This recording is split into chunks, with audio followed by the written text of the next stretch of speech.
Okay, let me get started. The, the first, I guess, first question is: are there any questions? We are mercifully in the last week of the semester.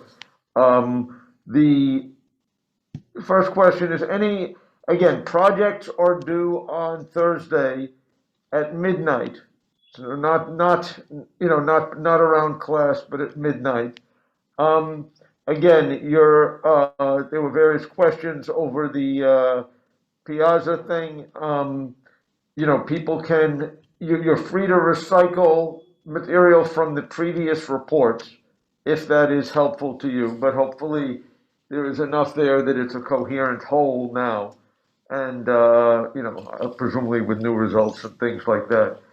Um, the and it's going to be due Thursday night. It's limited to 8 pages plus references. And Any other questions about the project?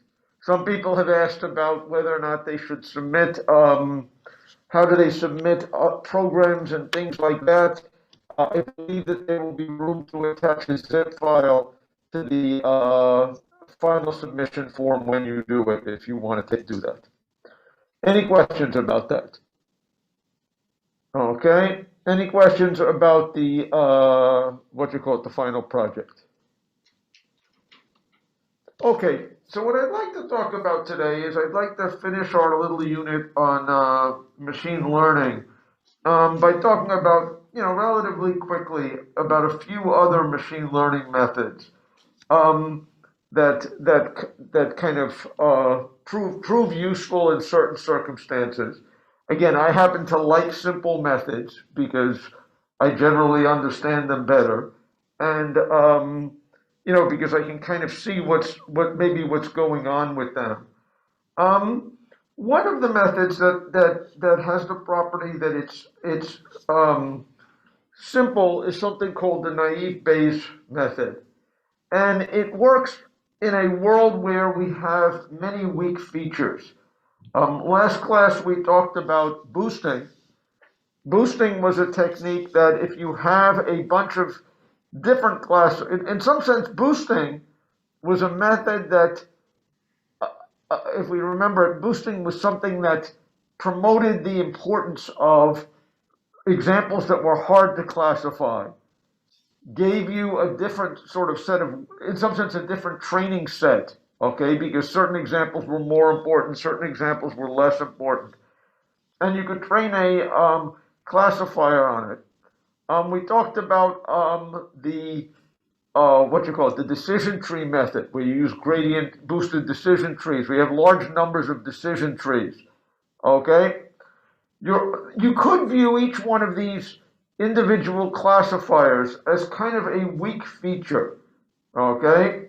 Or you could live in a world where you have a data set where you want to make decisions, you want to do classifications, but you have a high dimensionality data set with relatively, no feature is going to single-handedly tell you what the label of the example that you want is. Um, so a classic example of this kind of thing comes up with text classification. Often you are given, in fact, I think at least one of the graduate projects this semester, one of the course projects had to do with book analysis.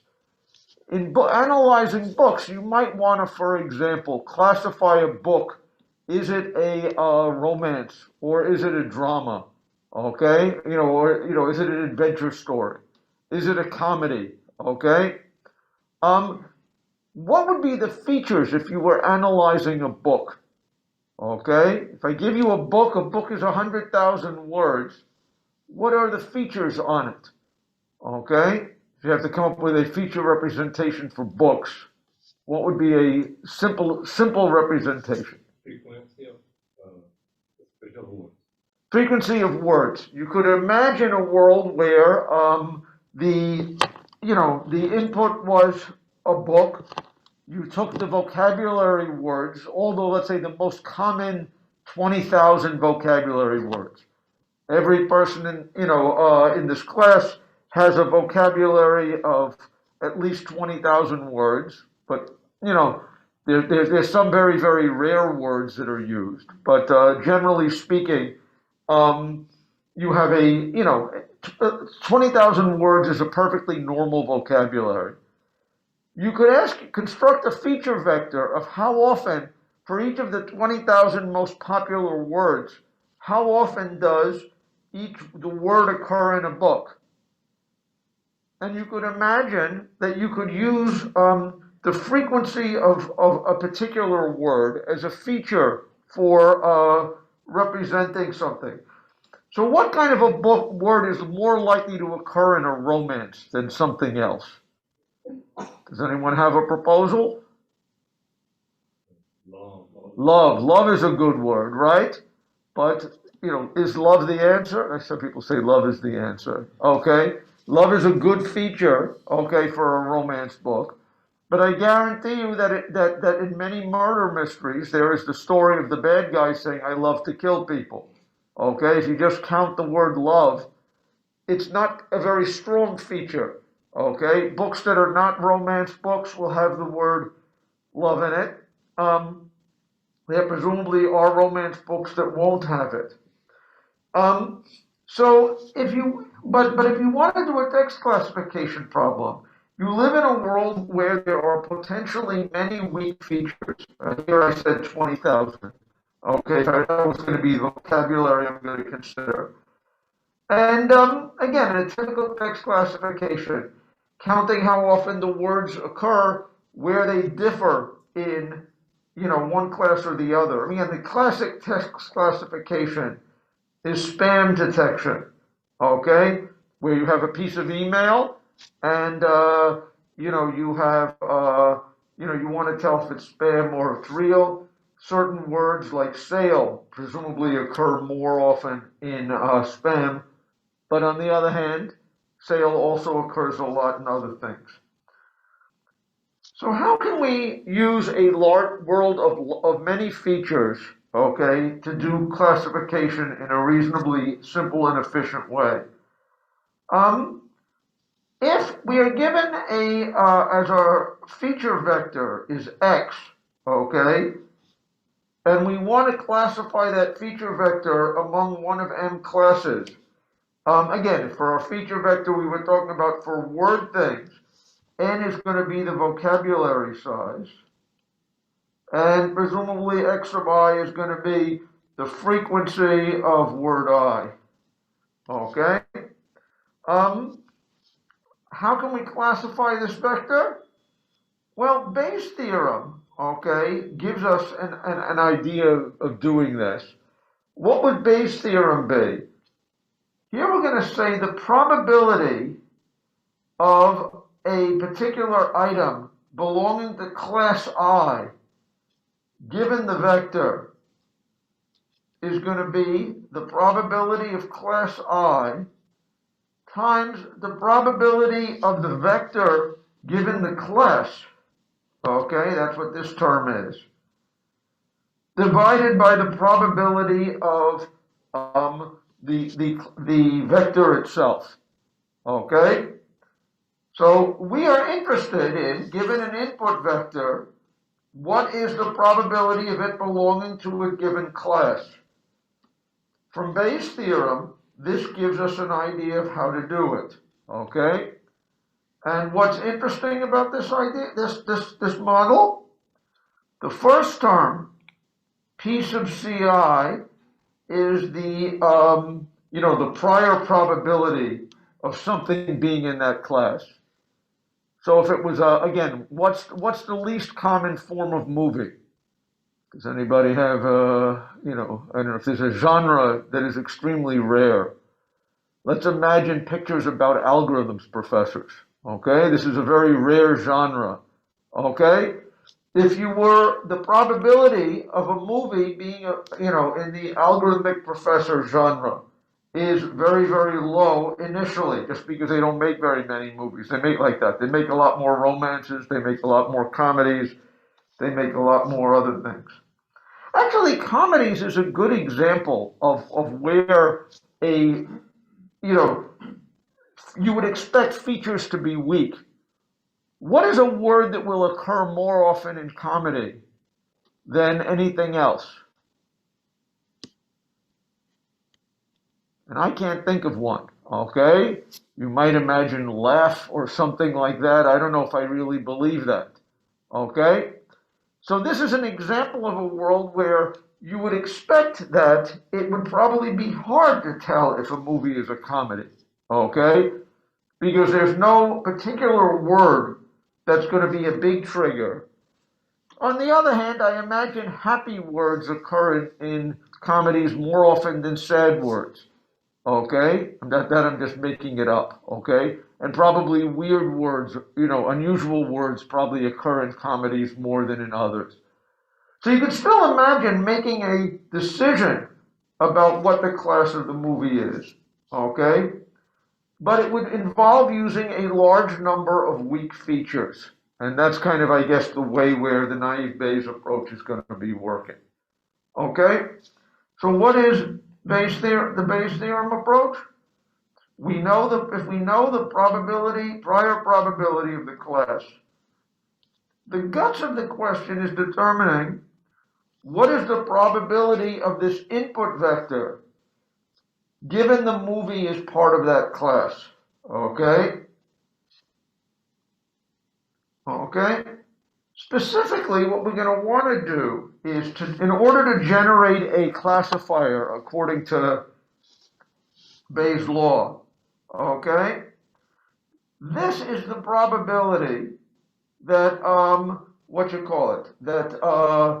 that given the input, this input vector belongs to class I.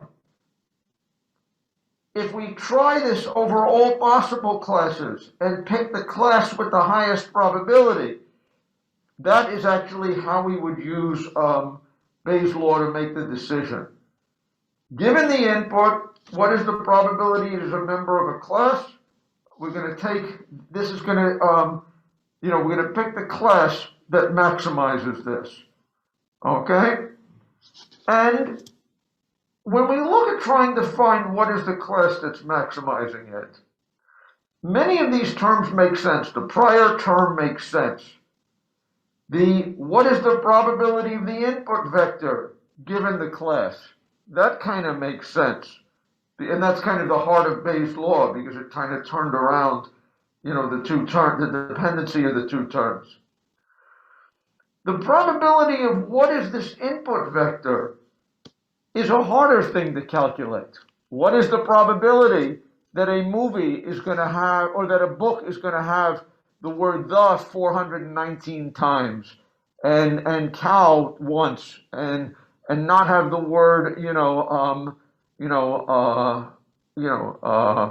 excellence or algorithm or something like that? Okay? This is a hard thing to compute or to estimate. But if we are trying to figure out the class associated with our input vector as being the class that maximizes this probability, this bottom denominator term is constant over all the, over all the classes. It's independent of the classes.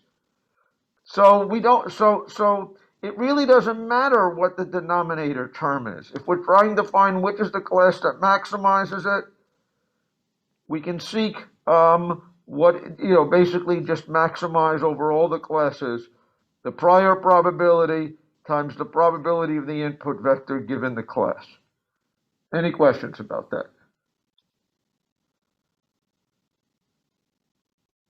Now, the thing that makes, I'll get back to it in a second. The thing that makes the, the naive Bayes naive, okay, is that it breaks the probability, when you ask what is the probability of of the input vector given the class, okay, if there are complex dependencies on words, like you could imagine certain words are synonyms. You could imagine I can use the word red or I can use the word scarlet. Okay? You could imagine that, my chances of using the word scarlet probably depends upon whether I use the word red someplace. They're probably not completely independent features. But the good thing about independence is that it makes things easy to calculate. If we assume that all of our features are relatively independent, then the probability of A and B is the probability of A times the probability of B. Okay? So what the idea of naive Bayes is it's going to compute marginal probabilities for each one of the features. Okay? Assume that the vector is constructed, the input vector is constructed independent of the, in a feature-wise independent way. So we can estimate the probability of the vector simply by multiplying the probabilities together. The good thing is it's going to make our computations much easier. The bad thing is independence among different things is not always true. So if we think about it, like what's the probability of somebody having a size 9 foot? Okay, I happen to have a size 9 foot. Okay, I am going to guess 10% of the male population has a size 9 foot. What's the probability that a male has 2 size 9 feet? Okay, it should be the same or very, very close to the same. Okay, and that's an example of where it's not independence doesn't hold. Okay, but we will use it for simplifying our calculations. So what's an example where it comes to computing the marginal probabilities? Here, for this toy example, let's say that there are 3 features that we have in mind. And we want to try to predict whether today is a day that you can go to the beach. Okay, there are beach days and there are non-beach days. This time of year, it generally is cold. Okay, the temperature is low. And if we look at it based on our 10 examples of the 2 days that were low, okay, they were not deemed beach days. That's consistent, I guess, with our basic belief here. But what is the situation? We have here 10 different examples of days, 4 of which are beach days, 6 of them are non-beach days. We can compute the marginal probabilities, okay, from these examples, basically just based on tabulating, okay? If we look at the outlook, there are 3 possible outlooks for today. The weather report may say sunny, rain, or cloudy. When the weather said that it was sunny, okay, what is this saying? We want to now know for each of the 2 classes, what is the probability of the given outlook given the class? There were 4 beach days. This one, this one, this one, and this one. Okay? On the 4 beach days, 3 of the 4 were sunny. None of the 4 were rainy. 1 of the 4 was cloudy, right? Of the no beach days, 1 of the 6 non-beach days was sunny. 2 of the non-beach days, actually it looks like 3 of the non-beach days were rainy, okay? And 2 of the non-beach days were cloudy, okay? See how we're computing the marginal probabilities? Okay? For each of the 3 features, outlook, temperature, and humidity, we can tabulate over all possible values of those features. What was the probability of that feature given that it was a beach day, given it was a non-beach day? Okay? And it should be clear that the relative comparisons of the probabilities among class 1 versus class 2 suggest how powerful a feature it's going to be. Sunny is almost always a beach day. Not sunny is almost always not a beach day. Rain is a bad day. According to this, you never go to the beach on a rainy day. Okay? If it's, on a rainy day, the probability of rain on a beach day is low. The probability of rain on a non-beach day is much higher. Then again, we can do the same kind of tabulations for every one of the values of each feature. So there are here 3 tables associated with the 3 features. Okay, there are the priors. Okay, if we look at this, 40% of the days are beach days, 60% of the beach days are non-beach days. Now we have the probability for any feature. If I look up any feature vector, let's take a look at this. The probability, if it was rain, what's the probability of this being a beach day? It's the probability of it being a beach day initially, that's the prior probability, times the probability of it being a beach day given it, of it raining given a beach day, the probability of it being hot given a beach day, times the probability of the humidity being high given it's a beach day. The probabilities of all of these are going to be 0 because, in fact, the rain seems to wash it out completely. If we compare on a non-beach day, the product of these terms, okay, is higher than on a beach day. And that is how we're going to make the call that for this input vector, it is not a beach day. Any questions about that? Yeah. Are we going to compare P beach day or P what?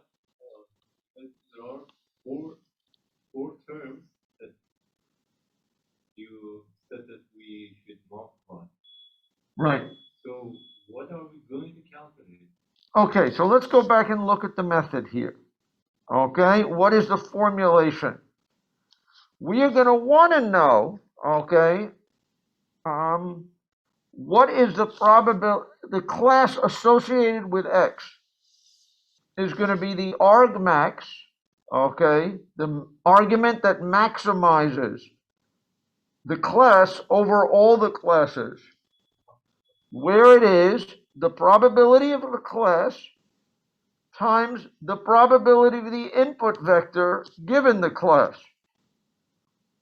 If we are assuming independence of the different, of the different elements of the input vector, the probability of the input vector given the class is simply going to reduce to the product of all those marginals, the product of the jth component element of the vector, given that we're interested in class I.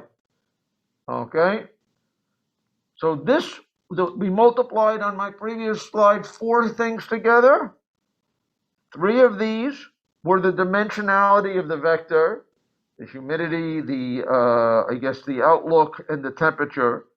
Okay? And this was the prior probability. Okay? And so our argument is going to be, we're going to pick the one that the class that maximizes this product. Any questions? Now, one technical issue to see here is that when we're multiplying, if you think about the idea of trying to classify the novel based on which of the 20,000, the frequency of the 20,000 words in it, okay? That's going to be the product of 20,000 probabilities. And that is when you multiply probabilities, you get small numbers, okay? Probabilities between 0 and 1, products of probabilities keep getting smaller and smaller, okay? Numerically, if you multiply probabilities, they will probably eventually get down to 0. If instead we take the log of this expression, the log of this times this is going to be the log of the prior plus the sum of the logs of the product features. This turns our problem from multiplying probabilities to summing up log probabilities. And this is a numerically better thing and more stable. And this is the right way to estimate the likelihood of the class associated with that vector. Any questions?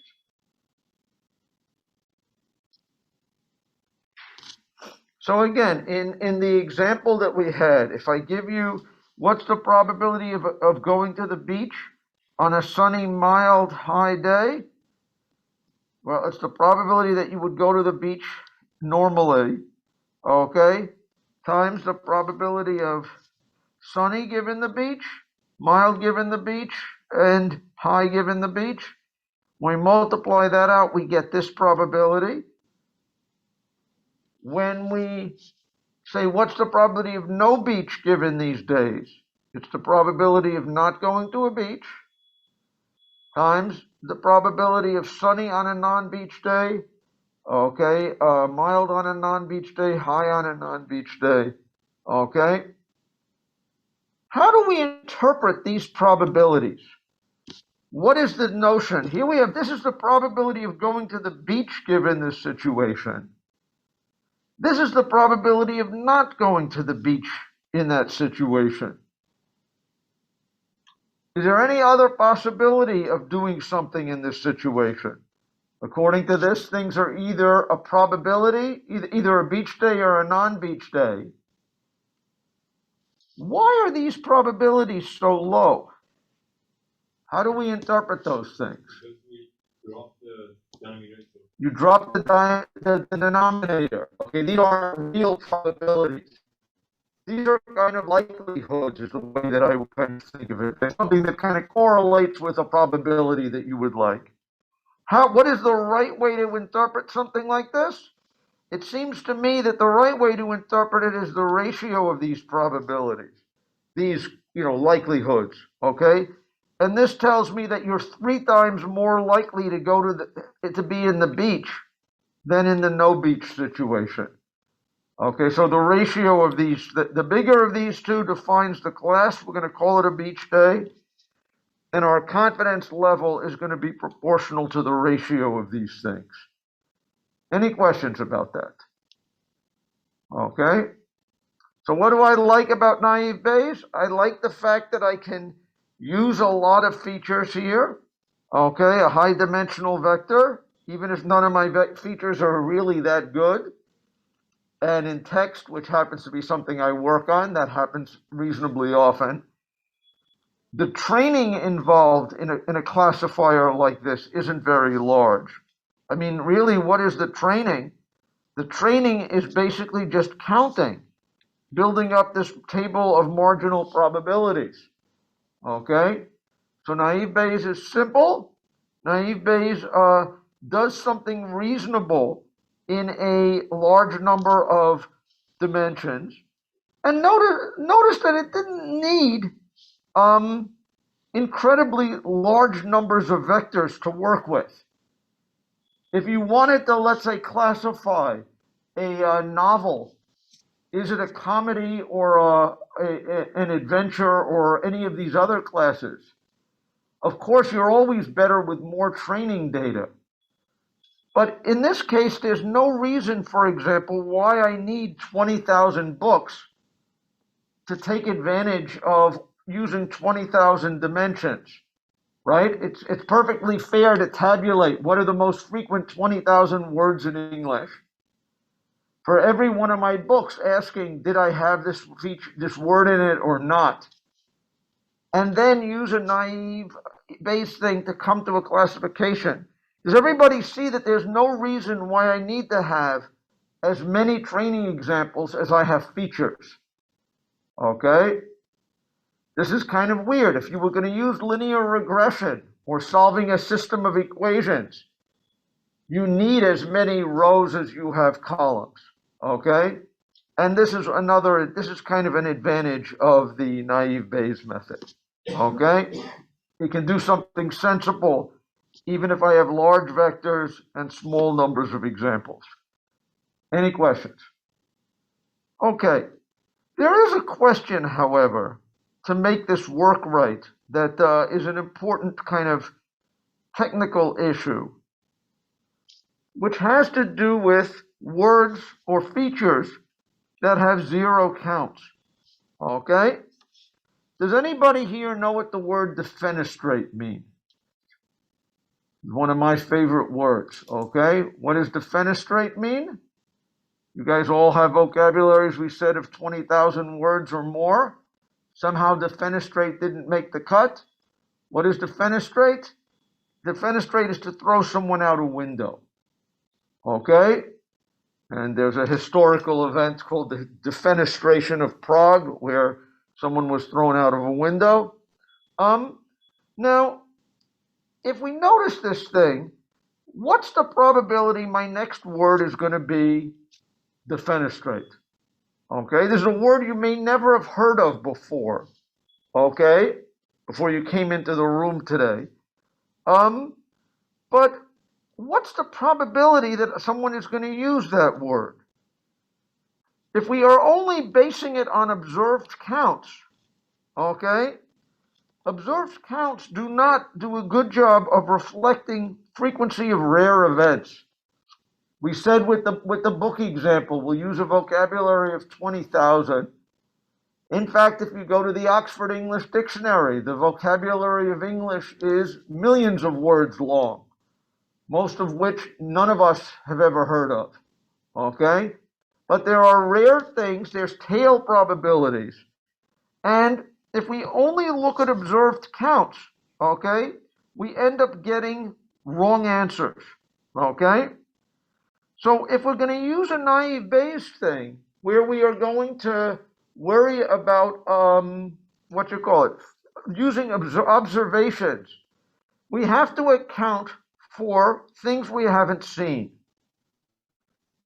You know, the famous mathematician Laplace asked, what's the probability the sun's going to rise tomorrow? Does anyone have an estimate for that? 1? I will say the probability it will go up, the sun will rise tomorrow is not 1. It's very, very, very, very, very close to 1. The time will come when the sun will not rise over the earth. Okay? As I understand how the word there's going to be a supernova, or it's going to form a black hole or something like that. Okay? There is a possibility that some asteroid will come and knock us out of position and no more sun. Okay? So this is kind of an example of saying that probabilities have to account for rare events. And rare events include things we haven't seen before. Okay? And so this is something that is important in making the naive Bayes method work sensibly. If we go back to our example here, where was there a zero count? Okay? According to this, there was never, okay, an example where, okay, on a beach day, it rained. Okay? Has anybody ever gone to the beach when it was raining? What? Not for swimming, but yes. Not for swimming. Not for swimming? Well, actually, you can if your goal is to get wet, which is the goal of swimming, rainy days are fine for getting wet. Okay? It should be clear that just because in all these examples, there was never a day when somebody went to the beach when it was raining, this does not mean that the probability of going to the beach, okay, when it rains should be 0. You know, going to the beach when it rains, it may be a rare event. But if you limit yourself to 0 counts, notice one thing in probability is 0 times anything else is 0. In a naive Bayes method, this feature would be a completely decisive thing. Okay? The moment you have a probability, an observation of a feature where it was 0, then that would turn the whole chain of probabilities when you multiply them to 0. Let's think about that example with the books. Okay? Are there going to be, if let's say you have analyzed a database of 5,000 books, are there going to be words that have never occurred in a murder mystery before?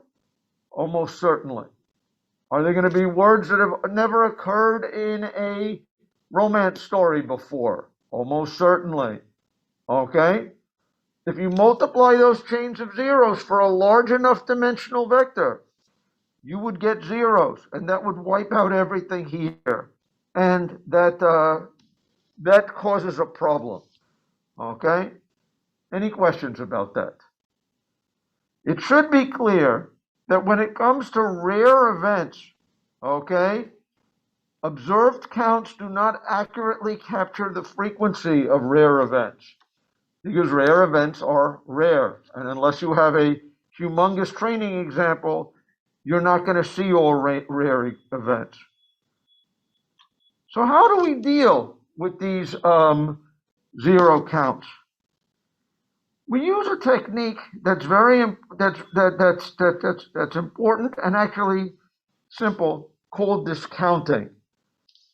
Discounting is a way to adjust frequency counts for things that we have not seen. Okay, and there are a bunch of different methods for this that people use to try, but what I would say is the simplest method, which usually suffices to give reasonable answers, is something called add 1 discounting, where when you have a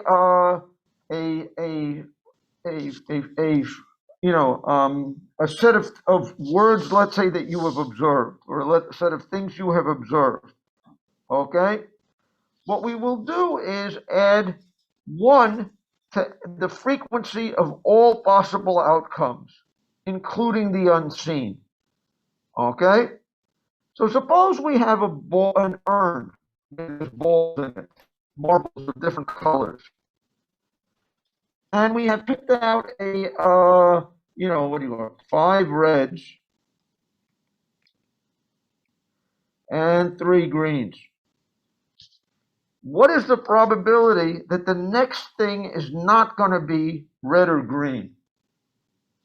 By our add 1 thing, we're going to say that there are 3 possible classes. There were red, there were green, there was other. We have seen 5 reds, we have seen 3 greens, we have seen no others. Okay? What's the probability of seeing a new color? We add 1 to every possibility. Okay? 1 to the reds, 1 to the greens, 1 to the others. What's the probability of now we have a total, instead of having 8 pick balls, we claim that we have now seen 11 balls. Okay? 1 of which is the other color. With this kind of discounting, okay, we add the probability of seeing a new color that we haven't seen before. We say is 1 out of 11. What's the probability of seeing a red? The red should be 5 plus 1, or 6 over 11. Okay? And green should be 4 over 11. Any questions? Yeah. The ratio, for example, if we have your 7 red and 1 blue, Yeah. and then add 1 to each of them, then the ratio of red and blue disturbing The ratio of red and blue, if you had a world where you had 7 red and 1 blue, and you're adding 1 to each class, then the probability of blue becomes more likely than what you're estimating so far. Okay? And that's probably what you want to do to cover up possible unluckiness. Suppose, again, think about when you're pulling this ball from an urn. What if you were, let's say we have an urn with red balls, half red balls and half blue balls. And I pull 1 ball out. What is the estimate that it's red or blue? Okay, I don't know anything about the urn, except, I don't know anything at all about the urn. But let's say half of them are red and half of them are blue. If I pull 1 ball out, by your argument, I should say the probability of in this ball urn is 1 for red. Everything in the urn should be red. There's no possibility of it being anything else. Okay? Instead, what would you do with discounting? You would say the probability of it being red is 1/2, and the probability of it not being red is 1/2. Okay? And now what if you keep going? As n gets larger and larger, once you draw more and more samples, what's the effect of adding the 1 in discounting to each term? Let's say there were only 2 possible colors in the urn. Okay? If I sampled and had enough observations, okay, the added amount for the discounting is going to change the probabilities by very little, right? If I had sampled 2 million things and I had 1 million red, that's 1 million red and 1 million blue. Now adding 1 for another class. It's 1 versus, I'm going to change that to a 1, change that to a 1. The probabilities are not going to change very much once you have sampled a lot, but rare class is not going to be represented with probability 0. And if you didn't do very much sampling, then it's going to have a bigger effect, and because you should be more modest about what you've seen. So I think that doing this technique does kind of the right thing. Okay? If you have done a lot of sampling, add 1 discounting changes the probabilities very little. If you have done very, very little sampling, add 1's, discounting has some humility, okay? And will make the strength of your observations not so overwhelming, which is also what you want. We have some several rare cases, and some of them are unseen, some of them are seen. So adding 1 can change the ratio of rare, not about. Okay, if you happen to have seen if the first thing you pulled out was the only purple ball in the urn, then you're going to overestimate purple at the beginning. Okay? But as you get more and more samples and you don't see more and more purple, it will eventually get recognized as a less, as a rare thing. Okay? So again, what is the good thing about this? Nothing has a 0 count. It has the flexibility for things that even classes you didn't see. What's the probability of, when we looked at the weather thing, what is a class that didn't occur? Okay? One outlook that didn't occur was probably the outlook of a tornado or a hurricane. Those are rare events, right? But if you take enough days, you will probably see such things. Okay? You should allow for the fact that there are other terms in here. You should allow for the fact that they're going to be for terms that you have seen in one context. The fact that you haven't seen them in another context doesn't mean that it can't happen. And that's what the add 1 discounting is a simple technique for dealing with these things that it greatly improves the resolution of something like naive Bayes and any other kind of a world where you are relying on feature counts. Any questions? Okay, good. Okay. So again, this is, we talked it earlier in the semester about feature discounting kind of falls into the same general class of feature engineering, that it becomes important to, treat your data, and clean it so that it gives you sensible values, things. We talked about these things before. We talked about the needs to normalize distributions. We talked about the idea of hitting distributions with nonlinear functions like log in order to create bell-shaped functions. We talked about imputing missing values, okay? Again, in the context of the naive Bayes, you might think of discounting as a little bit like this. If we haven't seen the word defenestrate, what's the probability of it, okay? We talked about needs for doing dimension reduction. It's probably not going to be the case that your naive Bayes thing is going to get more accurate if you use a vocabulary of 100,000 words rather than 20,000 words. 20,000 may be too much, okay? Often, reducing the dimensions can clean up errors and things like that, okay? And we talked about the idea of, how even things like linear regression and things like that, sometimes you can make them nonlinear by adding, nonlinear features, got things like products of features and ratios of features, okay? This is the general domain of feature engineering, and that's important in any machine learning method. Any questions? Okay. The next method that I'd like to talk about is a different method of classification that's popular called support vector machines. And support vector machines are, again, what is our world? We're assuming we're living in a world where every one of our vectors is a numerical feature vector. I guess naive Bayes was good because they were kind of categorical feature vectors, okay?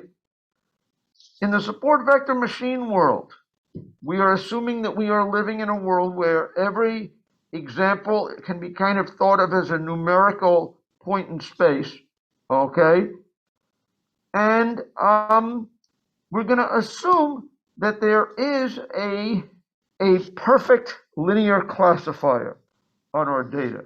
Support vector machines are, in some sense, linear classifiers.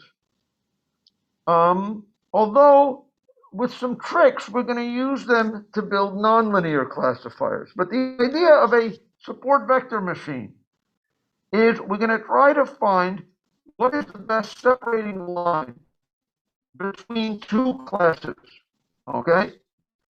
And you can imagine a world where again, we've got red points and we've got blue points, okay? If we want a separator between the red and blue points, there are many separators that are possible. The idea of the support vector machine is the one that seeks what they call the maximum margin linear separator. The one that kind of defines the biggest channel between the two classes, okay? And in a support vector machine, given two classes that are linearly separable, the support vector machine does kind of a geometric optimization in order to find the channel of maximum width that separates the two classes. Any questions about that? It should be clear that although there were many lines separating the two, the idea of the maximum margin one sounds like a reasonable criteria, okay? We would like to figure out what is the line, the maximum margin one, if you think about it, is what? given that the biggest channel between the 2 points, the maximum margin is going to come by putting the separating line right in the middle of that channel. The margin is going to be the distance between, if we have this line, how far do we have to slide it over until it would make a different decision? In the case of this particular separating line over here, if we slide it up, eventually it will cross over a red point. And as soon as it crosses over a red point, on the other side we would say it's blue. Once it crosses over the red point, okay, the classification line, the separator, is no longer correct. We would like to maximize the margin, okay? We would like to maximize the amount that we could slide the line up or down, okay, before it misclassifies somebody, okay? And that means that the line's got to be in the middle of this channel. Any questions about that? So what's interesting? There are a couple of interesting things about linear classifiers based on SVMs. One thing to note is that the boundary of the SVM, the decision boundary, is ultimately depending only on a small number of points, okay? If you look at this thing, notice those green points. What are these green points? These green points were red examples or blue examples, okay? But if we think about, let's say, this channel here, what is defining, okay, that channel? The biggest separator is defined by only the points that are right on the boundary of it, okay? It should be clear that the separator is going to be defined by points on each side of the boundary. If it wasn't, if it was only defined on, let's put it this way. Let me say that again. That was kind of not stayed right. If we think about the separator that's going to maximize the margin, it should be clear that it's got to be an equal distance between an example on one side and an example on the other. If not, we could push the line over more until it bumps into one of those sides, okay? So the best separator is going to be defined by, if you think about it, points on the convex hull of the data sets. Convex hull was the smallest convex polygon or polyhedra, among these points, okay? And that this channel is going to have to touch points on, red points and blue points. If not, you could have made it wider, okay? And it can't touch too many of these things unless these points were all on a parallel line, okay? Because kind of the wiggle room of the channel is a low-dimensional thing. There is a width and there is an angle, okay? The degrees of freedom are such that in 2 dimensions, the channel is going to be defined by either 2 points on one side and 1 point on the other, or occasionally it could be defined by 2 points on one side, okay, and 1 point on and 2 points on the other. So what's interesting? The support vector machines are finding the biggest channel between the two points, separating channel. And this is now a purely geometric criteria, okay? There's nothing to do with probabilities. There's nothing to do with anything else. If you think about it, all of these red points that are within the convex hull have no impact on the decision of what is the right separating boundary. We want to find the biggest channel to separate these two. Only points on the convex hulls of the individual things matter. And and ultimately the separating line is going to be defined by a number of points that's proportional to the dimension, not the number of points in the input. Any questions about that? Yeah? Any questions? Hold on. So what's interesting about this is that, again, I think of this as a geometric optimization. In fact, there is kind of a linear algebra way of looking at these things.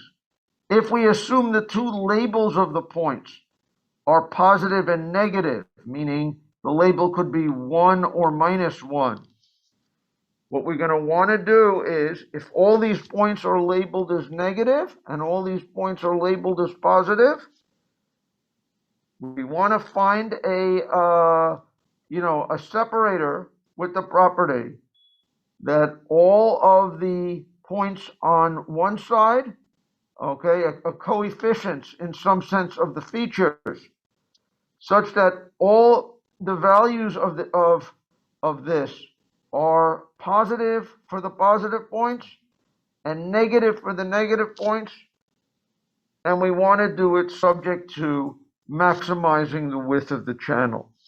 Okay? Any questions?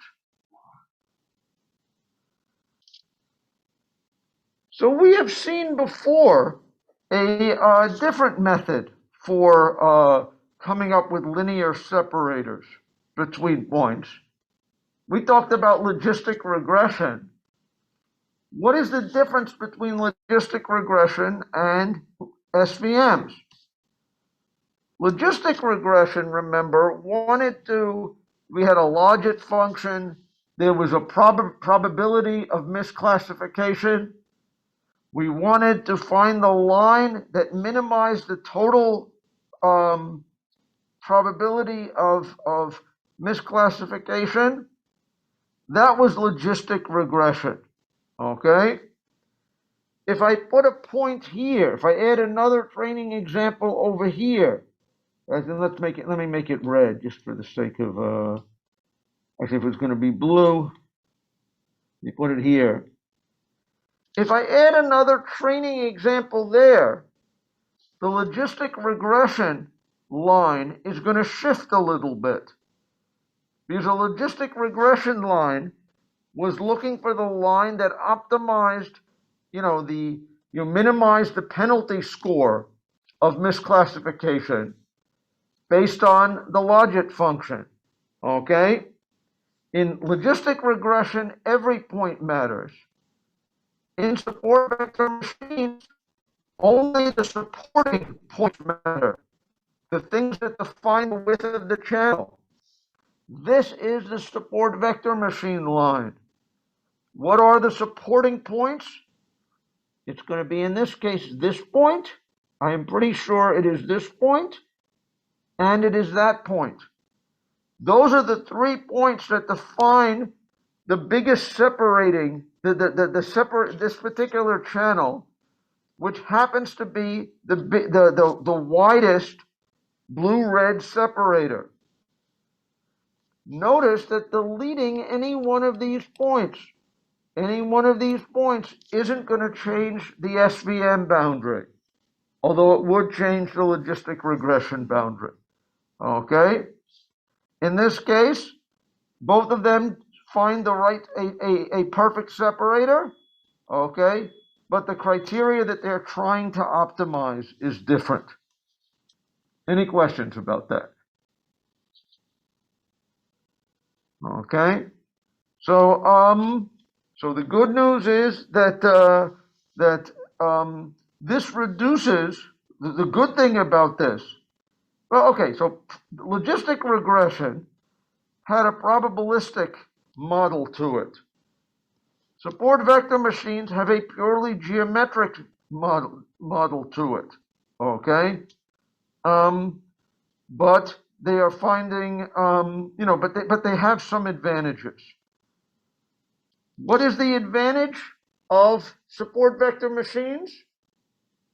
We would like to, if we talked about this thing, we like the idea of nonlinear classifiers.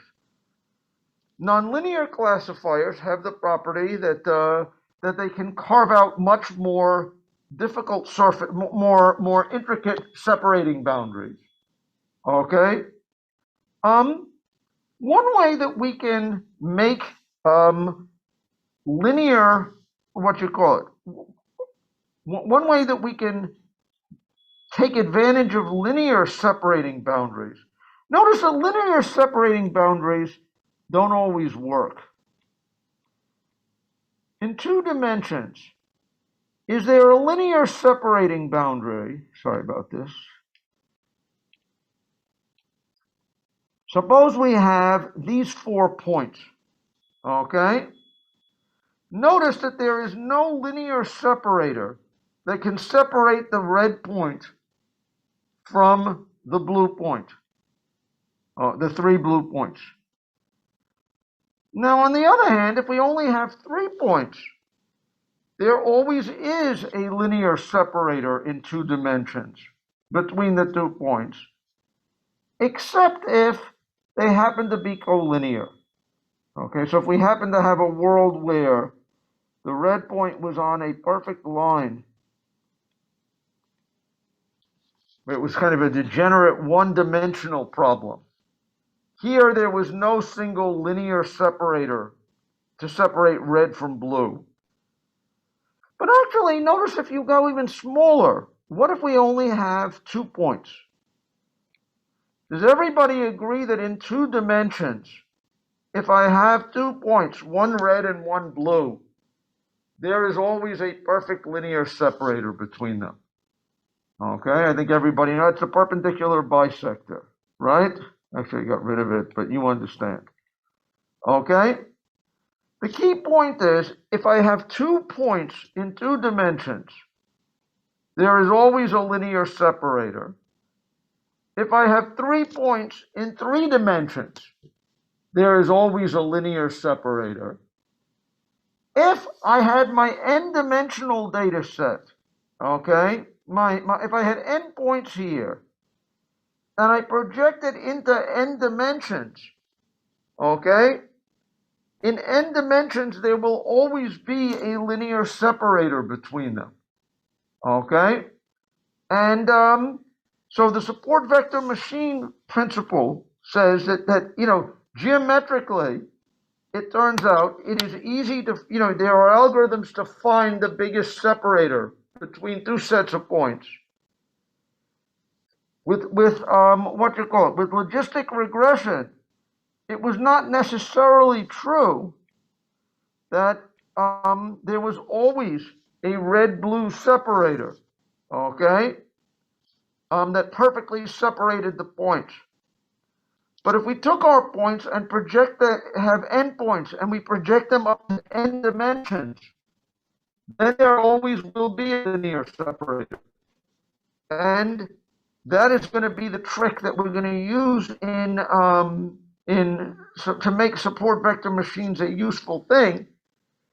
We're going to take our points, project them into n dimensions if we have n points. There will always be a linear separator then. Here, with these points, if I projected them into 3 dimensions, here it turned out there was a linear separator. Okay? But it's a mathematical truism. If I could project them into n dimensions, there would always be a linear separator. Adding enough dimensions to my points will make them linearly separable. Okay? And so the thing that makes support vector machines interesting is there is a technique for taking your endpoints in d dimensions, n points in d dimensions, and projecting them to be n points in n dimensions. By definition, these will be linearly separable, and using the geometric, techniques, we can find the best possible separator. How do we project the endpoints in d dimensions to endpoints in n dimensions? There are different sort of kernel functions that are supported by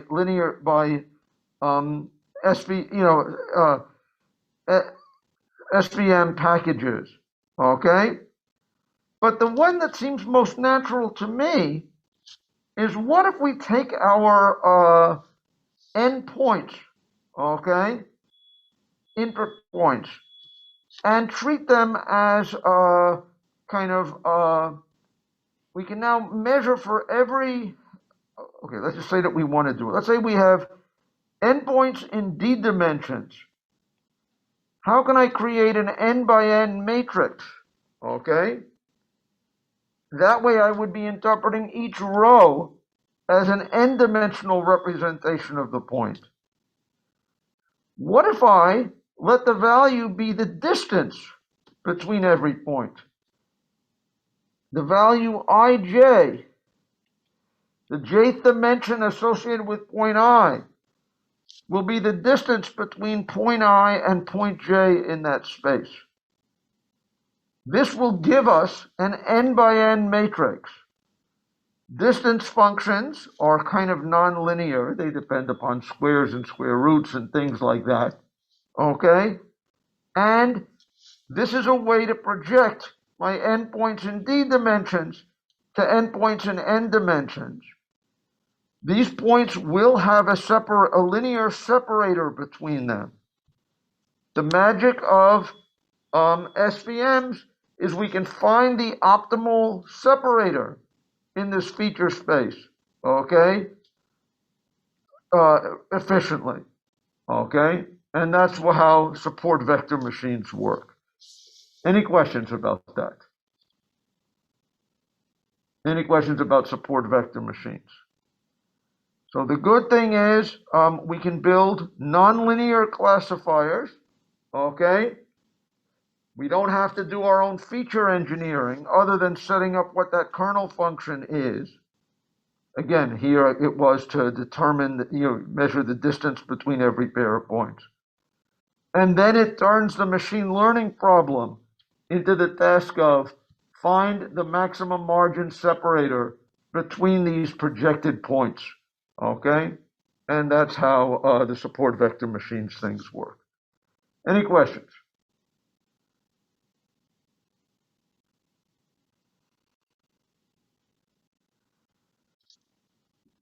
The final type of machine learning thing that I'd like to talk about is, of course, the thing that everybody is interested in, okay? And I trust you will learn in other places. Has to do with, neural networks and deep learning, okay? What is the idea here? The idea here is that a neural network takes an input vector, which we're going to assume is a numerical thing, and it runs it through a certain number of layers of computation, where each node in the computation is going to be computed as a linear combination of values from the previous layer, okay, times applied with some other transformation function on top of it. So each one of these nodes takes inputs from the previous level, does some calculation, and computes an output number, okay? The architecture of the network are the possible connections, The training of the network are the weights of these edges. Okay? Okay? And so each one of these edges has a weight associated with it. We're going to be kind of considering that the computation performed here is going to be a dot product of the values at the previous level dotted with the weights of the connections between that node and the node that we're doing the computation for. Essentially, the computation at each node is going to be a dot product. Okay? Any questions? What's good about, neural networks and deep learning? One is that, that because each weight of each edge is a parameter, building large network models means that you can have a large number of parameters. Most of the models we have talked about in here do not have large numbers of parameters. Okay, things like linear regression, the number of parameters was the proportional to the dimensionality of the problem. There's only one method we have talked about in here before, where basically we train a model with a large number of parameters, and that was nearest neighbor methods. If I have n input training points in d dimensions, the parameters of my model essentially were n times d, okay? And adding each training example added d new parameters to the model. There is, on a theoretical level, some connections between these neural network models and nearest neighbor methods. Okay, the number of parameters that you will have in one of these neural network models is typically on the order of the dimensionality of the input training set. It's not something like,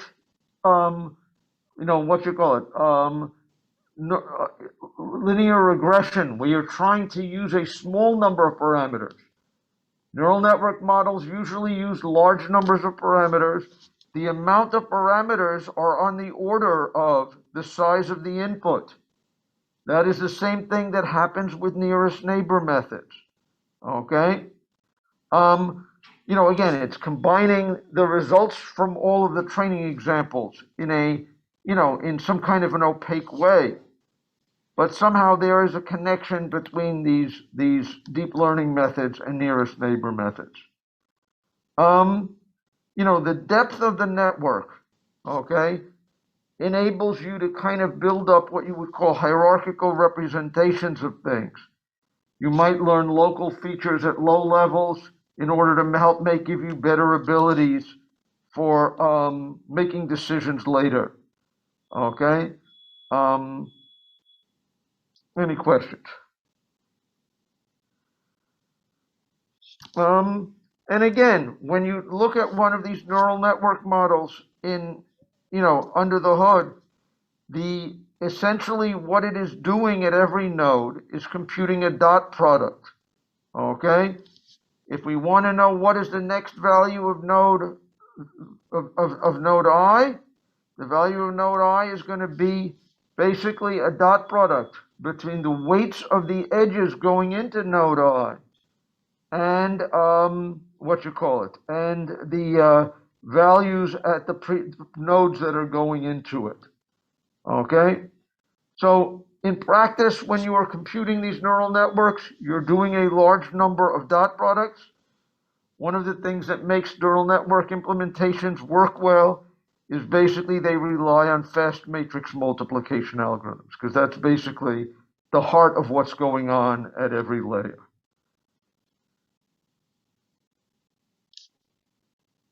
The other component that happens that makes neural networks work is that at each node, there may be a dot product of the inputs that come into each node.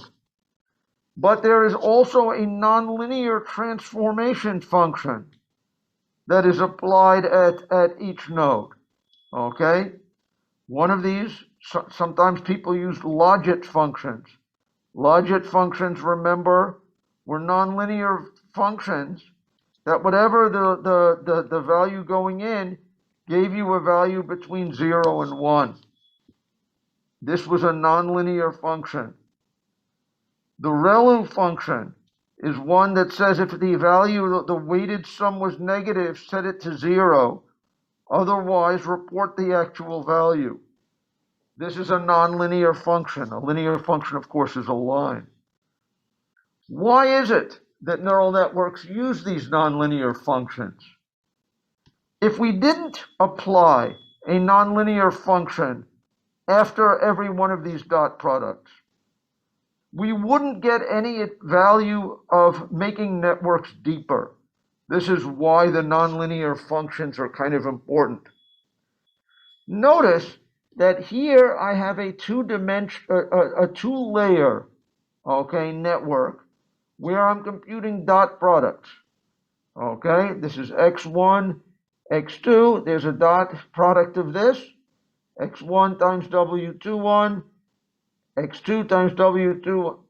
Notice that this two-layer network with a total of 4 inputs could be replaced by a one-layer network on 4 inputs if we didn't have a nonlinear transformation on the other end of this thing. Nonlinear transformations are what is kind of necessary in order to exploit the depth of neural networks. Any questions about that? Okay, so this is why you have that kind of thing happening. And to set these weights, there are training algorithms for doing it that are based on what I will say stochastic gradient descent like ideas. In stochastic gradient descent, remember what did we do? We kind of followed a derivative to try to figure out what was the next way down and take a step on it. The backpropagation algorithms to train neural networks use what I think of as similar kinds of ideas, okay?